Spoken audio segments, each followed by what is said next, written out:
সারা বিশ্বে চলছে যুদ্ধ পরিস্থিতি, আর আমাদের দেশে চলছে দুটো প্রবলেম। এক হচ্ছে তেল, আর দুই হচ্ছে গ্যাস। তেলের জন্য সবাই বাড়িতে যা আছে সবকিছু নিয়ে সোজা চলে গেছে পেট্রোল পাম্পে।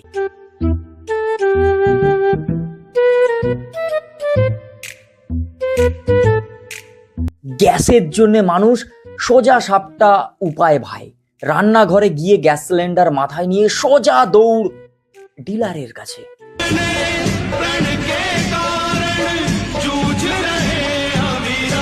সব থেকে বড় ব্যাপার, হাসির বিষয় হোক আর যাই হোক, মানুষ মান সম্মান নিজের প্রেস্টিজ সব জলাঞ্জলি দিয়ে এখন এত বড় একটা সিলিন্ডারকে মাথায় নিয়ে দৌড়াদৌড়ি করছে।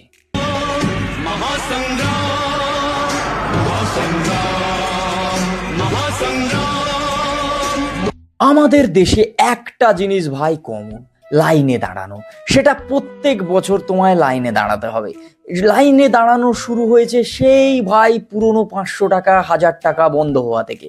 তখন ব্যাপারটা কি ছিল, তখন হচ্ছে মানুষের পকেটে ওই পুরনো 1000 টাকা আর 500 টাকার নোট ভারী লাগতে শুরু হয়েছিল।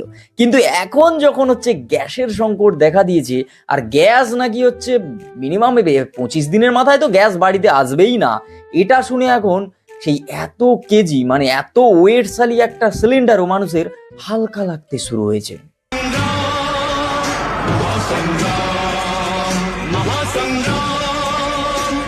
একটা জিনিস নিয়ে ভাই এতদিনে বেশ ভালো লাগছে। হ্যাঁ, তোমরা যতই আমায় গালাগালি দাও আর যতই যাই করো, একটা জিনিস নিয়ে আমার হেব্বি লাগছে। কোন বিষয়টা? সেটা হচ্ছে এই তেলের সমস্যা আর গ্যাসের সমস্যা। কেন বলো তো?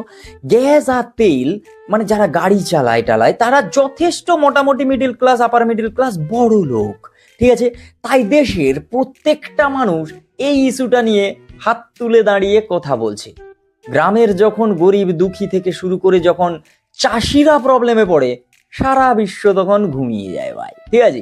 এই জন্যে আমার এইটা দেখে বেশ ভালো লাগছে যে সবাই এই বিষয়টা নিয়ে কথা বলছে। তার কারণ এবার বড় লোকের ঘরে সমস্যা হয়েছে বস।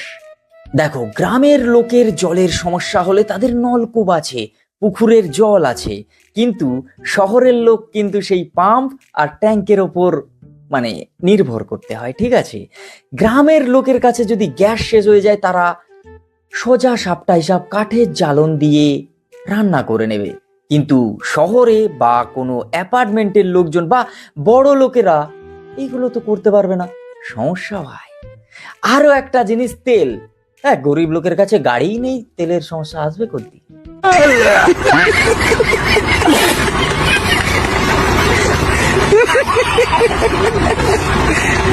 আজকের আমার এই ভিডিওটা দেখে তোমাদের মনে হতে পারে আমি হাসছি বা হাসির কথা বলছি। না ভাই, এই ইস্যুটাই সব থেকে বড় ইস্যু। কেন বলছি তোমরা ভালো করে শোনো। এই যে যারা অটো চালায়, যারা হচ্ছে গাড়ি চালায়, যাদের গাড়ি গ্যাসে চলে, ঠিক আছে, তারা দিনের শেষে বা দিন শুরুতে নিজের অটোটা নিয়ে বেরোনোর আগে তাকে দৌড়াতে হচ্ছে এ পাম্প না হলে ও পাম্প, যেখানে হোক গিয়ে তাকে ঘন্টার পর ঘন্টা লাইনে দাঁড়াতে হচ্ছে শুধু গ্যাসটা ভর্তির জন্যে। আগে হবে গ্যাস ভর্তি, তারপরে চলবে গাড়ি, আর তারপরে আসবে টাকা, তারপরে উনানে চড়বে হাঁড়ি। তার জন্যেও সমস্যা, গ্যাস নেই বাজারে। ওই একটা কথা আছে না, যখন সমস্যা আসে চারিদিক দিয়ে আসে। এটা হয়তো সেই সমস্যার পূর্বাভাস। তোমাদের মনে হতে পারে এই সিরিয়াস ইস্যুটা নিয়ে আমি খিল্লি করছি, আনন্দ করছি বা হাসছি। ব্যাপারটা তা নয়, আসলে এটাই কিন্তু রিয়েল সমস্যা। ব্যাপারটা বোঝা উচিত সবার। তবে এত কিছুর মাঝখানে একটা ভালো খবর আমি তোমাদের দিতে পারি।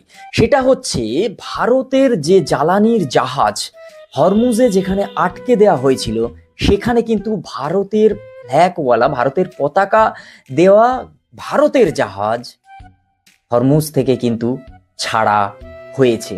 এবার আমাদের গ্যাসের আর তেলের সমস্যা খুব তাড়াতাড়ি মিটবে। এটা একটা ভালো খবর। তার জন্য চ্যানেলটাকে সাবস্ক্রাইব করে নাও, আর ফেসবুক থেকে দেখে থাকলে পেজটাকে ফলো করো। আমি জানি তুমি সাবস্ক্রাইব করোনি, তাই তোমায় বলছি সাবস্ক্রাইবটা করো, ঠিক আছে? একটা কথা আছে জানো তো, বাঙালি বাঙালির পাশে থাকে। बड़ा हरामी हो बेटा। চলো আজকের ভিডিও এই পর্যন্ত। ততক্ষণে আমি যাই সিলিন্ডারটা নিয়ে গ্যাস ভরতে, তোমরা সাবস্ক্রাইব করো। ये क्या कर रहा है? गैस भर रहा हूँ। नाली में गैस होती है, किसने बोला?